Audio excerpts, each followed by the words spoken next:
comprenne bien. Donc cette semaine, le Sénat a voté une loi qui inclut, il n'y a pas que ça, mais qui inclut l'interdiction du voile pour les compétitions sportives. Et ce qu'il faut savoir, c'est que ça fait un petit peu moins d'un an, depuis le printemps dernier, qu'au Sénat, il y a des commissions pour discuter de cette loi. D'accord ? Et donc, d'ailleurs, c'est très drôle. Vous savez comment il s'appelle, le sénateur qui a déposé la loi ? Non. C'est très drôle. Voilà. J'espère que vous allez rire. Non. Il s'appelle Sébastien Pied-Noir. Oh, mais aucun lien avec ce qu'on pourrait imaginer. Aucun lien avec les événements historiques. Voilà. Donc ce pied noir, voilà, a déposé. Toute ressemblance avec des événements passés ne serait que fortuite. Et donc il y a eu un rapport sénatorial, et donc ce rapport insiste beaucoup sur le fait qu'il y a de l'entrisme islamique dans le sport, dans le monde du sport, qu'il y a le danger, de la menace, du danger. Voilà, ils sont partout. Les islamistes, ils veulent les femmes chez elles et sur le terrain de foot, j'ai pas compris. Voilà, t'as pas compris parce que t'es intelligent en fait. Voilà. Non, il est pas intelligent, ça c'est la tactia. C'est la tactia, ça. On les connaît. Poursuivez. Et donc la loi a été votée au Sénat, hein. Ça veut dire qu'elle va arriver. Vous vous rendez compte, le Sénat de la République française, son problème. Il y a eu la couper parce que pour Instagram, c'est dévastateur. Pour Instagram, mais aussi pour que les gens comprennent bien, parce que c'est une info qui n'est pas vraiment passée. On a vu des gens se disputer peut-être parfois un peu à la télé, mais sans plus. Et donc, ce qu'il faut savoir, c'est qu'au sein du gouvernement, il y a les moins islamophobes et il y a les plus islamophobes. Comme tu le disais, il y a la team Retailleau, Darmanin qui a même menacé de démissionner si la loi passait pas. Vous imaginez ? Qui ça aussi, Retailleau ? Retailleau, c'est pas pour l'Algérie qu'il a dit qu'il démissionnerait ? Ouais. Bon, bref. Et par contre, il y a Borne qui, elle, a dit attention, c'est une pente un petit peu savonneuse parce que la question de la neutralité, c'est ça qu'ils mettent en avant, la neutralité des usagers, etc. La neutralité, elle doit être respectée, quoi. Enfin, évidemment, c'est le cœur de la loi, même. Mais elle s'est fait reprendre par Bayrou parce que Bayrou, lui aussi, il est de la team Retailleau. Donc, tu as très bien fait tout à l'heure de rappeler qui était qui, etc. Et on a vu, hijab voilà, vous avez vu la team OQTF. Toute l'extrême droite qui s'est emparée du truc, qui pousse le curseur islamophobe encore plus loin en disant régulièrement depuis quelques jours, on les entend, Bardella, on a entendu des députés dire que eux ils voulaient carrément maintenant interdire le voile dans l'espace public, hein, ils le disent, ils le redisent, hein, évidemment, hein, comme tu disais, c'est la disparition du voile. C'est la course à l'échalote. L'éradication du voile. Il y a une déclaration, après je vous laisse parler, il y a une déclaration de représentante d'extrême droite que moi j'ai beaucoup aimée, enfin, Marion Maréchal Le Pen. Ah oui. Ouais, j'ai trouvé c'était la meilleure, parce qu'elle dit clairement, elle fait un rappel en fait islamophobe et raciste à tous les autres. Elle leur dit arrêtez avec cette histoire d'interdire le voile, on s'en fout. Elle dit c'est un débat sans fin et sans fond parce que tant qu'il y aura des musulmans en France, en fait, on aura un problème. Le vrai problème il est là. Et elle leur dit arrêtez s'il vous plaît avec vos histoires de voile progressiste, les femmes faut les sortir de la cuisine, si elles font du foot, elles seront plus libres, etc. On s'en fout parce que nous notre problème, elle le dit, c'est la loi du nombre. Plus ils seront nombreux et plus ils vont nous bouffer. Voyez, et ça j'aime bien quand il parle comme ça parce elle a dit comme ça, elle a parlé comme ça. Elle a dit la loi du nombre et elle a dit c'est un débat sans fin et sans fond. Ils vont nous bouffer, non, elle a pas dit des choses comme ça. Non, ils vont nous bouffer, c'est mon interprétation personnelle. Mais elle explique le remplacement. Exactement. En gros, elle dit quoi ? Elle dit le problème c'est pas le voile, c'est ce qu'il y a en dessous. C'est-à-dire une arabe, c'est-à-dire un arabe, c'est-à-dire les arabes, c'est-à-dire les noirs, les arabes, avec voile ou sans voile, c'est ça le truc. Voilà, et on veut que ce soit eux qui disparaissent. On s'en fout qu'ils se mettent des voiles ou qu'ils se mettent des autres choses. Elle était en Israël il n'y a pas longtemps. Marion Maréchal Le Pen était en Israël il n'y a pas longtemps avec Bardella. Ça me rappelle je veux dire, c'est le même discours qu'on a entendu l'émission d'avant avec Sylvain Sipel. On veut tous qu'ils partent, quoi. Mais ils y étaient pourquoi en Israël ? Est-ce que tu sais pourquoi ils y étaient ? Pour finir la dédiabolisation, mais exactement, je sais pas. Non, mais c'est un grand meeting. C'est le colloque contre l'antisémitisme. C'est absolument hallucinant. C'est pour. Mais ça devient un monde hallucinant. On a un génocidaire incroyable comme Netanyahou qui invite des gros fachos dont le parti a été fondé par des gens des SS français et SS français, d'accord. Mais absolument de la division Charlemagne, avec des putschistes de l'OAS. Avec des gens qui rêvaient d'assassiner De Gaulle, qui ont fait 15 attentats contre De Gaulle, et des tortionnaires de l'Algérie, des tortionnaires du peuple algérien. Tout ce parti extraordinaire, eh bien ses descendants se retrouvent en Palestine occupée à l'invitation du génocidaire en chef qui vient d'exterminer 50 000 palais. Non mais c'est un truc de fou. Pour parler de la lutte contre l'antisémitisme. C'est dingue. Personne n'aurait pu imaginer cela, je sais pas, il y a une quarantaine d'années même. Mais même il y a 10 ans. Impossible, il y a 10 ans. Même il y a 10 ans. Impossible. Il y a une accélération là. Je suis accélérationniste, c'est comme ça qu'on dit. Après, moi, je trouve ça logique, c'est les fascistes. Par exemple, on était au meeting de l'UJFP. Le problème, c'est qu'il n'y a pas de réaction. Oui, mais attends, on était au meeting de l'UJFP. Vendredi soir. Vendredi soir, merci Samir. Je suis là pour ça, moi je suis ta secrétaire. Il y avait notamment un député du Parti du Travail belge, Nabil Boukili, qui a dit qu'il parlait avec un représentant qu'il avait entendu un représentant du Vlaams Belang, qui est donc l'extrême droite flamande, ça, ouais. Et il avait dit clairement à un représentant du gouvernement israélien qui était venu faire une allocution, je crois, au Parlement belge, il a dit merci de faire le travail pour nous là-bas. Oh là. Je veux dire, bon là, c'est clair quoi. Non, mais c'est incroyable. Jamais les choses. What else? C'est incroyable. Incroyable. Oui, sur la question du voile, parce que c'est de ça dont on parlait, mais c'était super ce que tu as dit. Non, mais recentre à chaque fois. Je voulais quand même qu'on parle un peu de la gauche par rapport à ça. Ouais. Parce que, bon, quand même, là, la gauche, elle est. Quelle réaction? Il y a quand même des réactions. Oui, bien sûr. Si même Borne a réagi, c'est que la gauche. Mais pas que la France insoumise, parce que quand même, il y a l'idée, bon, quand même, on va pas leur interdire le voile sur le terrain, parce que il faut être progressiste. Il faut accepter que toutes les femmes, mon choix, mon corps, je fais ce que je veux. Bon, ils sont quand même dans ce truc-là. Évidemment. Sauf que cette loi qui va peut-être être votée, peut-être prochainement, elle vient d'où? Elle vient d'une autre loi dont on parle régulièrement, la loi de 2004, qui, elle, interdisait le voile à l'école, donc au collège, au lycée. Et j'amène tous ceux qui, aujourd'hui, et peut-être demain, quand la loi va passer à l'Assemblée, vont se lever contre cette loi dans le sport, à réfléchir et à aussi dénoncer la loi de 2004 parce que c'est le début de tout. C'est celle qui a ouvert la boîte de Pandore législative qui fait qu'aujourd'hui, une loi comme ça peut exister. Ça va plus s'arrêter maintenant. Et je suis pas sûre qu'ils seraient très nombreux. Et d'ailleurs, il faut le dire, il n'y a aucun parti politique, à part le NPA, qui est un tout petit parti politique. L'AFI ne demande pas l'abrogation de la loi de 2004. Or, si on ne demande pas cette abrogation-là, ensuite, voilà, à quoi on arrive? Donc demain, c'est quoi? Interdiction au supermarché? Interdiction, partout. Dans l'espace public, quoi. Tout est possible. On voit bien que tout est possible. La prochaine étape, ça sera l'université. C'est une loi raciale. Ouais. Bien sûr. Je pense. Parce que là, t'as le sport. Tout à fait. Donc ça veut dire un espace d'émancipation de la jeunesse, en général. Donc quand on aura atteint cet objectif du sport, donc les jeunes pourront plus, les jeunes femmes voilées ne pourront plus pratiquer, etc. Après l'étape suivante, ils auront ouvert un peu plus, tu sais, la fenêtre d'Overton, comme on dit toujours. L'espace public. Et voilà. Interdire dans l'espace public. Et ça sera l'université. Et d'ailleurs, les fachos, tout ce qui est RN, tout ça, ils s'en cachent même pas. Eux, ils veulent éradiquer le voile de la société totalement. C'est ce qu'a dit Bardella. Il a dit ville par ville, campagne par campagne, progressivement, on va se débarrasser du voile. Parce qu'il a dit ça. Est-ce qu'il a dit Inch'Allah? Il a dit Inch'Allah ou pas? Parce que s'il n'a pas dit Inch'Allah, ça compte pas. Yacine.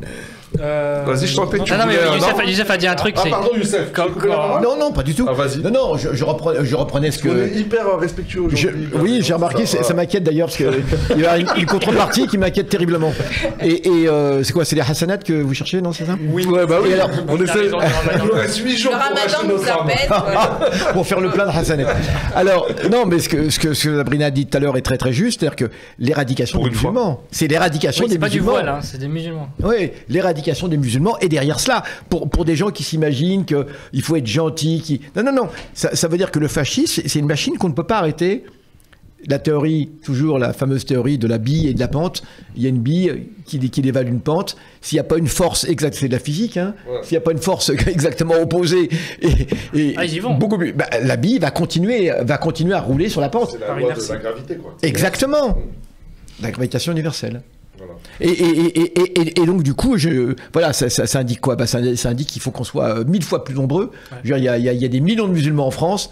il n'y a pas que des musulmans en fait qui sont concernés par cela, parce que on le dit habituellement, bon, ça m'ennuie de devoir le dire, mais voilà, ça commence par les musulmans et ensuite, voilà, c'est un peu, parce que des fois ça peut très bien ne pas aller, ça va rester pour les musulmans et les noirs. Hein.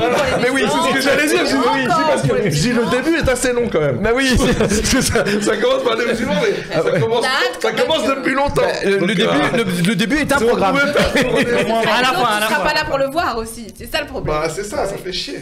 Je suis au bled. Il faut dire que quand même par rapport à ça, au port du voile dans le sport, la France est complètement isolée. Hein. Ouais. C'est-à-dire que je crois que c'est en 2014 que la FIFA a donné l'autorisation, c'est ça, hein, vous êtes plus foutu que moi, du voile c'est autorisé dans le comité olympique aussi. Donc. Voilà, même au basket, au JO, la France est isolée, que les Français se rendent bien compte, nous sommes la risée du monde. La dernière, ça c'était quand même magnifique cette image, la dernière médaillée des JO de Paris, elle était voilée, frère. Ce que je veux dire. Et ça, c'était vraiment, tu vois, justice divine. Un symbole. Quand j'ai vu ça, j'ai dit justice divine, alhamdoulilah, parce que la dernière, médaillée pour le marathon féminin, voilée, et c'était au Stade de France, devant tout le monde et tout, c'était royal. Ouais, c'était beau. C'était beau. Mais après, tu vois, quand on dit ça, les gens... tu vois, je pense qu'il y a des gens qui pensent que, voilà, ces gens, ils sont, genre, c'est de l'islamisme, tu vois. Mais un agent d'affaires. Non, c'est juste, en fait, que on aime bien que les gens fassent ce qu'ils veulent, en fait, tu vois. C'est assez bizarre comme, tu vois, et y compris les femmes musulmanes. Oui, bah, voilà, pourquoi seraient-elles exclues de ce grand mouvement d'émancipation? La loi universelle est la suivante. Chaque personne, chaque individu est libre de ses actes, pour autant que ça ne gêne pas autrui. Donc c'est aussi simple que cela. Quels que soient les sujets. Ouais, mais les femmes en Iran, elles n'ont pas de choix. Alors il y a aussi autre chose. Apro, il a dit quelque chose. Vous savez, dès qu'on lui parle de l'Iran, il a dit que le voile c'est pas pratique pour faire du sport. C'est vrai, hein? Qui a dit ça? Il a dit que le voile, c'est Pascal Pro qui en plus vient du journalisme sportif. C'est vrai. Parfois, quand c'est des questions de racisme à l'intérieur dans les sujets sportifs, pour Benzema par exemple, parfois il a une voix détonnante par rapport au racisme. Là, c'était pas le cas. Mais il a dit que le voile, il risquait de tomber. C'est pour leur bien, quoi. Du coup, il fallait l'interdire parce qu'il risquait de tomber. Il risquait de tomber, puis on marche dessus. C'est pour le bien des femmes. Il voulait pas que le voile se fasse piétiner, en fait. Il faut savoir que Pascal Pro, avant d'être la star des médias fachos, spécialiste du foot, c'était un journaliste à Téléfoot, TF1 et tout pendant des années. Voyez où ça mène le foot, les amis. Je vous renvoie à un reportage sur le FC Nantes, le football club de Nantes, où en fait il y a 3 joueurs noirs qui sont recrutés et donc ils font tout un montage et une mise en scène où en fait ils font descendre et dont De Sailly, donc De Sailly qui a été champion du monde en 98 et ils les font descendre des arbres. Sur une musique de Tam Tam. Non. Voilà. Et on a les images. Non. C'est incroyable. Juillet 88, l'arrivée de 3 joueurs noirs au FC Nantes. La voix off de ce documentaire, c'est Pascal Pro. Non. C'est lunaire. Regardez. Voilà. Faudrait qu'ils aient le son quand même sur le chat. C'est pas un truc de fou. Camboiré. Camboiré qui a interdit aux joueurs musulmans de faire le ramadan. Les joueurs de son équipe, il leur a interdit. Et quand on voit qu'il a participé à ça, on se dit, purée, c'est... Non, mais ce que je veux dire, c'est que si une personne aurait dû comprendre justement la position des joueurs musulmans, c'était bien lui. Mais bon, comme Boiré, si tu me regardes, reprends-toi. Omar a fait une vanne. Vas-y, Omar, on t'écoute. Je disais, il est passé du coq à l'âne. Il est passé du coq à l'âne. Oui, le coq. C'est le coq de l'équipe de France. Ah, c'est ça, oui, c'est ça. Bon, pas mal. Ouais, c'est bon. Est-ce qu'on la valide? C'est bon. Je l'ai pas compris, donc non. C'est la technique. La vitesse du vent était supérieure à 3 secondes. Du coq gaulois à l'âne, parce que c'est un âne. C'est pas validé. C'était la meilleure blague de l'histoire, c'est lui qui a les micros. Oui, c'est vrai, c'était super. Une autre. Omar, ce génie. Vas-y. C'est qui Retailleau? Retailleau, c'est le ministre de l'Intérieur. C'est un colon irrité. C'est un colon irrité. Oh là là. On va couper tout ça sur YouTube. Ah ouais, non, ça passe pas. C'est la minuterie et chanson ou quoi? Bah ouais. Donc voilà. Est-ce que tu souhaitais dire autre chose sur ce sujet là, on parlait du voile, non. Par rapport au voile, ou peut-être un mot sur Al-Kindi, parce qu'on a parlé de la loi de 2004. Ah, attends, juste sur le voile, en fait, avec toutes ces lois-là, ils sont en train de créer... Donc on veut refouler les musulmans dans le sport, à l'école... Voilà, donc en fait, ils sont en train de créer petit à petit un petit état d'apartheid. À l'école publique. Avec des gens qui ont le droit de faire du sport, d'autres qui n'ont pas le droit, parce qu'en fait, les gens, ils vont pas abandonner leur religion. Donc, t'as des gens qui vont plus pouvoir faire certaines activités, qui vont devoir rester chez eux, cloîtrés, tu vois. Donc, c'est en train de petit à petit créer un petit état d'apartheid tranquillement. C'est-à-dire, si t'es une femme voilée aujourd'hui et que t'as pas encore atteint la majorité, bah, tu peux pas aller à l'école, tu peux pas faire de sport, tu peux pas aller dans le public, tu peux pas aller dans le privé. Ils avaient tenté aussi, ça avait échoué. Ils ferment les écoles musulmanes. Ouais, c'est ça. Hein, ils empêchent les footballeurs de casser le ramadan, je veux dire. Tout à fait. Donc, il y a un moment, qu'est-ce qu'ils attendent si ce n'est le départ? Il y a déjà des départs massifs, mais ça les empêche pas. Donc, bon. Des gens qui ont les moyens. Voilà. Déjà, oui, c'est ça. Finalement, c'est que les musulmans pauvres qui vont finir traqués. Les autres qui ont le moyen de partir, peut-être qu'ils le feront ou pas. Moi, je le souhaite pas en tout cas. Bah non, résistance, EDR, espoir, dignité et résistance. Bientôt, il y aura des quotas dans l'emploi pour tous les musulmans aussi. Hein? Et puis ce sera sur notre pièce d'identité et on sera bon. Hein. Après, ce sera inscrit sur les pièces d'identité. Un M pour musulmans, non mais c'est... donner un peu d'espoir. Un peu d'espoir, ouais, parce que là c'est la fin de la vidéo YouTube, on va déprimer les gens. Non, l'espoir c'est tout ça, l'espoir c'est tout ça. Voilà. Non, l'espoir c'est les 100 000 personnes qui sont... Oui, l'espoir c'est qu'on fait des enfants, voilà. Non, l'espoir il est autre, il est dans le fait qu'il y a quand même une bonne partie de la jeunesse qui marche pas dans leur saloperie, dans leur combine, faut le dire. Hein. Et d'ailleurs, on en profite pour saluer tous ces jeunes qui se déplacent, tous ces jeunes qui achètent nos revues, et puis les moins jeunes, pas que les jeunes. Hein. Mais il y a quand même, à mon avis, ce qui manque encore, c'est l'étincelle. Mais comme disait le président Mao, hein, l'étincelle peut mettre le feu à la prairie.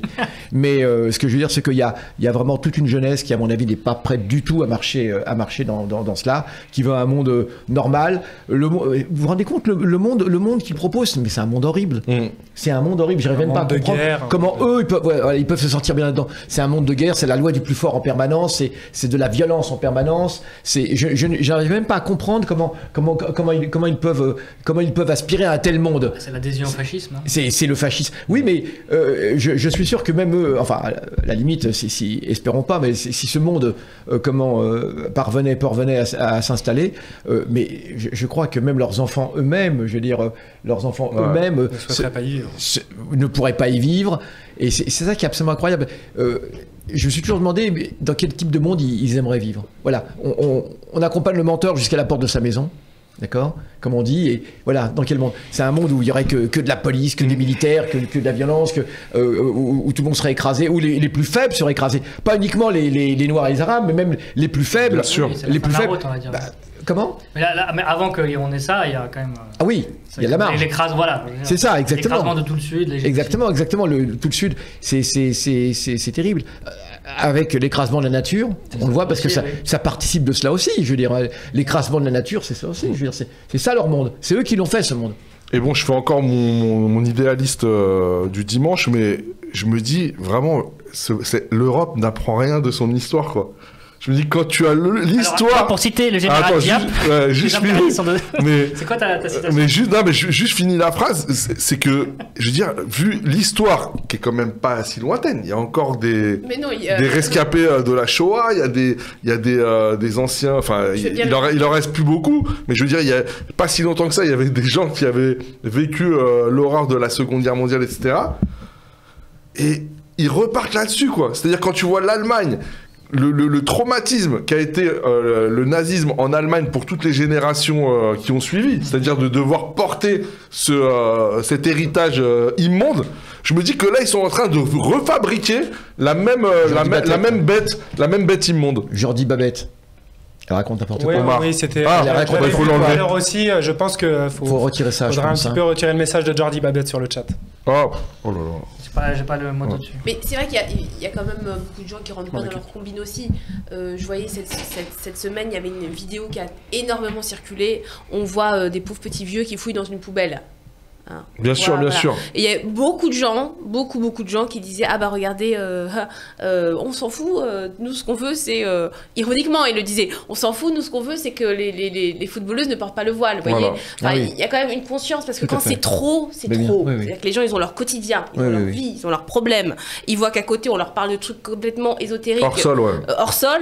Il y a un moment où oui et non parce que comme le disait Yazid tout à l'heure, il y a quand même un mouvement de fond en Europe qui fait que on est en train quand même d'assister à une radicalisation à droite avec Orban. Il y a une polarisation, c'est-à-dire, mais il y a aussi beaucoup de gens qui ont des déclics dans l'autre sens. Bien sûr, il y a de la résistance. Heureusement qu'il y a de la résistance, sinon on s'en va, quoi. Mais je veux dire, les forces qui sont en train de monter, elles grignotent, et il y a une masse critique, quoi. Il y a un moment donné où ça va basculer. Mais attention, les amis, parce que tout ce qu'on dit, alors je ne vais pas encore plomber dans l'ambiance, mais c'est la guerre qui se profile. Bah oui. Et dans cette guerre, malheureusement, tout le monde n'est pas à l'unisson, parce qu'on a des forces de gauche qui la plébiscitent, qui sont prêtes. On ne va pas donner des noms. Glucksmann, par exemple. Mais donne les noms, Glucksmann et le NPA, mais ils sont ensemble.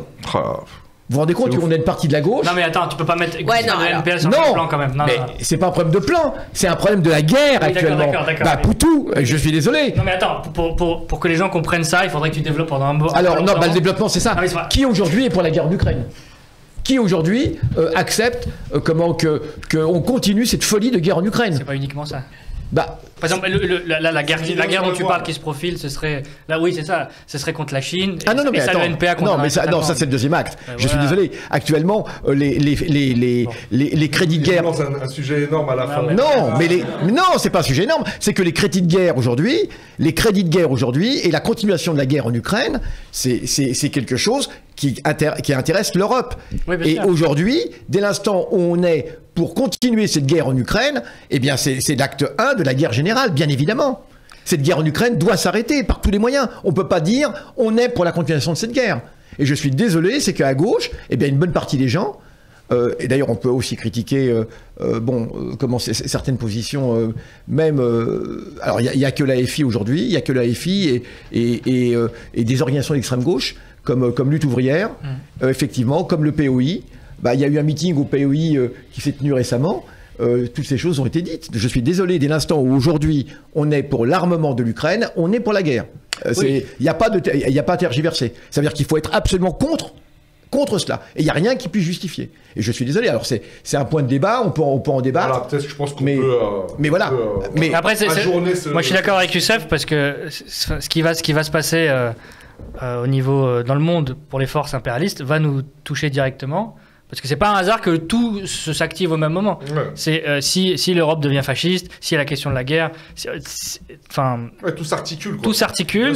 Et donc, par exemple, la guerre, les crédits de guerre vont servir à mater la population. Les techniques qui vont être inventées, les armes qui vont être inventées vont revenir sur nous. Vous avez vu le truc du manuel, le manuel de survie. Qui va être, il nous prépare à la guerre, absolument. Et alors, explique parce que des gens. En fait, là, ils vont distribuer à toute la population des manuels on va dire de survie, oui, je crois qu'ils l'appellent comme ça, pour expliquer aux gens comment se comporter en cas de crise majeure, de type nucléaire, de type bombardement, etc. En France, donc en France, là on parle de la France, voilà, et avec notamment tout un trousseau qu'il faudra acquérir, un certain nombre de litres d'eau, etc. Et puis tout un tas de procédures qui pourront être activées en cas de menace. Ils n'ont pas voulu faire peur, mais à mon avis, ils n'ont pas précisé en cas de radiation atomique. Mais ils l'ont dit aussi, non ? Bien sûr. Ah, j'avais pas vu, d'accord. Il faut mettre des serviettes mouillées en bas de la porte. Je le dis, si jamais il n'y a rien qui est fait, on va vers cette guerre. Alors, même si l'acte 2, c'est la guerre contre la Chine, parce que c'est ça. D'ailleurs, j'ai lu un excellent article très intéressant qui expliquait que en fait, Trump, contrairement à ce qu'on pense, est en train de berner Poutine. Et qu'en vérité, l'objectif est aussi de conquérir la Russie. Simplement, il ne peut pas dans l'immédiat. Ça veut dire que pour la Chine, il a besoin actuellement de tasser la situation en Ukraine. Hein. Mais c'est aussi un des objectifs, la conquête de la Russie. Contrairement à ce qu'on pourrait penser, ou Trump est pour modérer la situation à l'Est. Non, c'est juste temporaire. Mais c'est vrai que cette grande guerre générale, eh bien, elle nous pend au nez. Et si on n'agit pas maintenant, ça sera trop tard. C'est-à-dire qu'aujourd'hui, on doit constituer un front anti-guerre dans ce pays. Guerre à la guerre. De guerre à la guerre, bien sûr. Et c'est absolument essentiel. Et on doit convaincre les camarades qui n'en sont pas convaincus que cette guerre en Ukraine doit absolument s'arrêter. Parce que ça va être le prétexte à cette militarisation, cette guerre en Ukraine. Une fois que ton pays est en guerre, c'est la fin. C'est que tout est verrouillé, tu peux plus rien dire. Surtout une guerre atomique. Pour Youssef qui a vécu la guerre en Irak. Il y a un côté définitif. On va dire. Quand la France était impliquée, c'était le climat a changé. Mais oui, bien sûr, absolument. C'est que je me rappelle très bien que pourtant la guerre en Irak, l'Irak était très loin. Mais il y a quelque chose d'extraordinaire, c'est que tout rassemblement était interdit. Des jeunes qui avaient l'habitude de se rassembler, et nous-mêmes on faisait cela devant Beaubourg pour avoir des discussions politiques, etc. Et bien du jour au lendemain, là où t'as rencontré, ça a été, exactement, et ça a été très violent.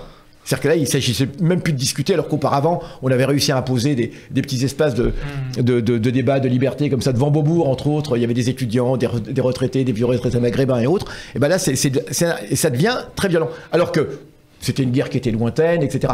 Et puis, les gens, vous n'avez pas idée de la façon dont les gens se conforment, malheureusement, rapidement à cela. Ouais. Et acceptent la dictature.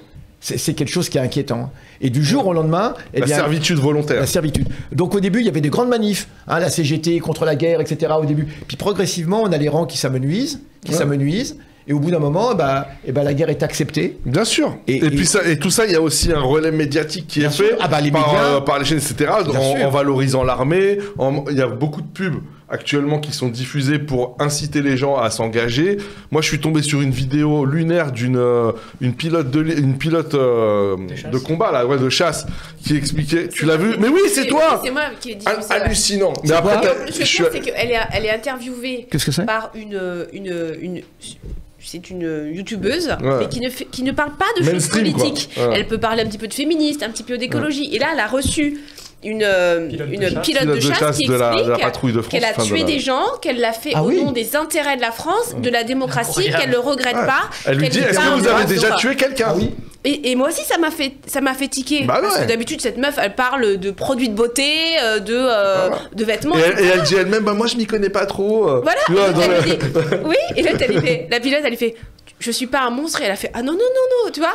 Et incroyable. Elle explique vraiment un discours, mais elle fait un discours. Avec lequel les pilotes de chasse des centaines de vies. Non, mais le fait que tu aies une militaire qui vient, elle est en uniforme. Sur YouTube. Au nom de nos intérêts. Elle explique qu'elle l'a fait pour nous, en fait, tu vois. Et que c'est pour ça qu'elle est pas un monstre. Non, on lui a rien demandé, nous. Non, c'est pas ça du tout. C'est pas ça. Mais c'est pas anodin. D'ailleurs, j'ai envoyé un message à la youtubeuse qui m'a dit, tu connais pas ma chaîne. Bon, bref, on va discuter en MP, t'inquiète pas. Non, mais je trouve ça hallucinant, quoi. Parce que je lui ai dit, en fait, tu t'adresses à un public qui ne connaît rien, tu vois, et en fait, tu ne penses absolument pas. Oui, aux conséquences en fait de ça, quoi. Et je peux vous dire qu'il y a plein de trucs comme ça qui vont être mis en place, des matchs de foot. Vous allez voir, ça va être du n'importe quoi. Vous allez avoir la super émission en prime time sur TF1, genre nos militaires sont cool. Vous allez voir, et ça va être de plus en plus récurrent. Et ça veut dire que des médias comme le nôtre risque d'être interdit. Je suis très sérieux. Pendant la guerre dans les années 90 en Irak, des pièces de théâtre ont été interdites. Des pièces de théâtre contre la guerre ont été interdites. Après, tout est possible au nom de la sécurité nationale. Radio pirate. Faut bien savoir ça. La France a censuré pas mal de films sur la guerre d'Algérie. Ils ont même censuré Sentier de la Gloire qui était 40 ans avant. Oui, bien sûr. Tu as tout à fait raison. Mais là, ce sera en direct. Et on n'a pas fini. Ce que je veux dire, c'est que si on s'en occupe pas maintenant, il sera trop tard. Il sera trop tard. N'est-il pas déjà trop tard? Dès l'instant où on décrète que la France est en guerre, tout va être possible. Toute arrestation sera tout à fait légale, même en dépit du droit, des milliers de perquisitions. On l'a vu déjà avec les musulmans, bien évidemment. Mais c'était là, pour le coup, c'est vrai, c'était un avant-goût. Merci Youssef. Bon, donc des paroles extrêmement rassurantes. Non, mais écoute, il faut être faut pas être dans le déni, je veux dire. Donc, on répète, espoir quand même, dignité toujours, et résistance tous les jours. J'étais ce soir avec Youssef Boussouma, avec Sabrina, avec Yacine, avec Yazid. Il n'y a que lui qui a dit. Attends. Non, parce qu'en cours de route, j'ai dit, peut-être je vais pas dire les blagues déjà. Il y a pas de pub à faire. Il y a de la pub à faire, donc c'est pour le Ciné-Club, mais vas-y, tu le fais. Alors, donc, j'apprends en direct les infos. Donc, 12 avril à 19h30, 14 rue Troyon, donc c'est toujours au Club de l'Étoile. Ouais, on va voir le chef-d'œuvre qui est Little Big Man, choisi par Monsieur Boussouma. Et donc, on va en parler. Psartek les snelles. Psartek les dents. Non, mais attends, est-ce qu'on pourrait virer cette photo de moi? Sinon, je ne participe pas à ce. Ça, c'est la photo d'Ahmed. Les dents, mais c'est photoshopé là. C'est vrai, on dirait qu'il a un dentier. Mais c'est incroyable ça. Mais qui m'a fait? On dirait qu'il a été en Turquie pour se faire. Tu sais, les mecs qui font des pubs pour les implants capillaires. Mais c'est incroyable ça. Et donc Yazid, on dirait qu'il a une barbe de pharaon là. Non, c'est ma tête normale ça. Non, mais dans le micro, regarde, c'est le micro qui est en dessous, on a l'impression que c'est. Ah oui. Bref, on va regarder. C'est quoi? C'est de débile qu'on a là. On est en train de faire la pub, Zam. Donc, bref, RDV le 12 avril à 19h30 pour voir ce chef-d'œuvre. Moi, j'avais choisi. Et puis, il faut prendre les places. Prenez vos places. Voilà, prenez vos places. Vous avez la billetterie comment ça s'appelle? Dans le chat. Voilà, je la Tu avais choisi quoi? Moi, à la base, on voulait regarder le message. Ah bah oui. C'est un chef-d'œuvre, voilà. Oui. Le problème, c'est que non, on n'a pas trouvé les droits, donc on se retranche vers cet excellent film aussi. Voilà. Mais qui est extraordinaire. Little Big Man avec Dustin Hoffman. Ouais, on va pas spoiler. Très grand acteur, très grand. On va pas spoiler, mais c'est un film qui relate aussi qui est basé sur des faits réels. Hein. D'accord. Et donc, on peut dire qu'on va interviewer le 5 ou pas? Ah non, ça c'est la surprise ça. Comment ça? Non, ça c'est la surprise. Ah ouais. Mais moi je suis très heureuse. Yacine. Et la revue, achetez la revue Nous. En fait, tout le monde présente cette émission. Le numéro 3, toujours disponible, Petit Blanc, Fascisme ou Révolution. Donc toujours le numéro le plus fourni, au même prix. Avec des grandes plumes comme Boumed. Comme Boumed qui Non, mais j'adore son article. Très bel article. Toujours des super illustrations. Oui, alors je voudrais dire, en ce moment, il y a un débat à l'intérieur de la gauche sur les idées qu'on essaie de porter sur la réappropriation de la nation, etc.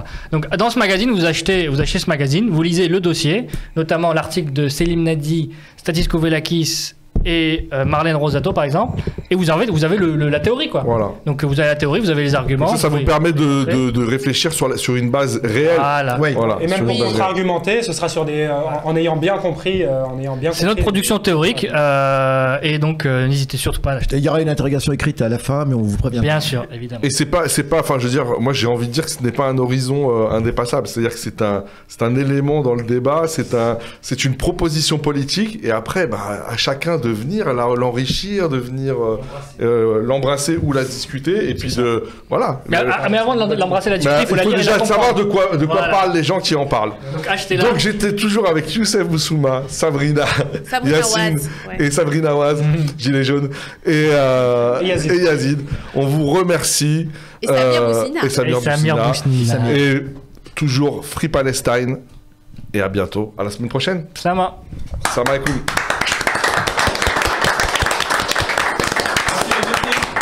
Ah merde.